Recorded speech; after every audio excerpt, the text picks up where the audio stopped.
নমস্কার বন্ধুরা, কেমন আছেন সবাই? আশা করি ভালো আছেন, আমিও ভালো আছি। চলে এলাম নতুন একটা ভিডিও নিয়ে। তো এটি একটি বিম তৈরি হবে। এখন গোটা দেখুন বিম তৈরি হবে। বিমের জন্য আমি প্রথম থেকে কাজটি দেখাবো। এটি হচ্ছে ওয়েব প্লেট, 10 mm প্লেট।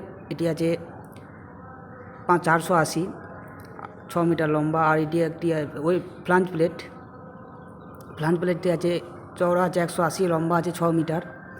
তো ওই যে ওয়েব প্লেট যেটি আছে ওর দু সাইডে প্লেট লাগবে এরকমভাবে, ওই যে দাগে দাগে বসবে। আর রাইট অ্যাঙ্গেল করবো আর সাপোর্ট মারবো, কারণ সাপোর্ট না মারলে ওয়েল্ডিং করলে আপনার মাল বেঁকে যেতে পারে, সেই কারণে সাপোর্ট মারতে হবে। রাইট অ্যাঙ্গেল চেক করব, গ্যাপ থাকলে গ্যাপে ওই সি লাগানো আছে, সি দিয়ে চাবি দিয়ে সাঁটাবো। গ্যাপ থাকলে ওয়েল্ডিং মারতে অসুবিধা হবে, সেই কারণে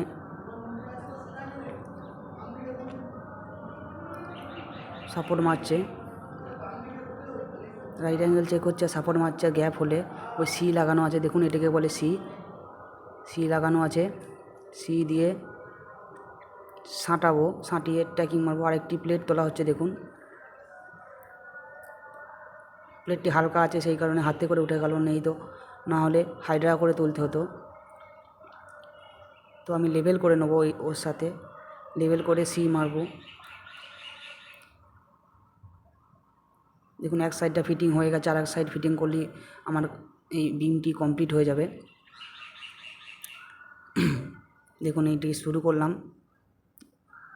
আর একটি করে সাপোর্ট মারবো, তাই সাপোর্ট খুলে ফেলে দিচ্ছে ভাইটি।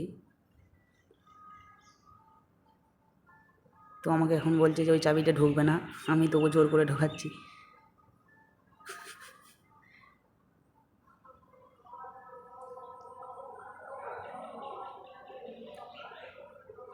দেখুন রেডি হয়ে গেছে। তো ভিডিও ভালো লাগলে অবশ্যই লাইক, কমেন্ট অ্যান্ড শেয়ার করবেন। আর সবাইকে জানাই নতুন বছরের শুভেচ্ছা, অভিনন্দন। নতুন বছর যেন সবাইকার ভালো কাটুক। থ্যাংক ইউ, ধন্যবাদ। সবাই ভালো থাকবেন এবং ভিডিও একটু সাপোর্ট করবেন।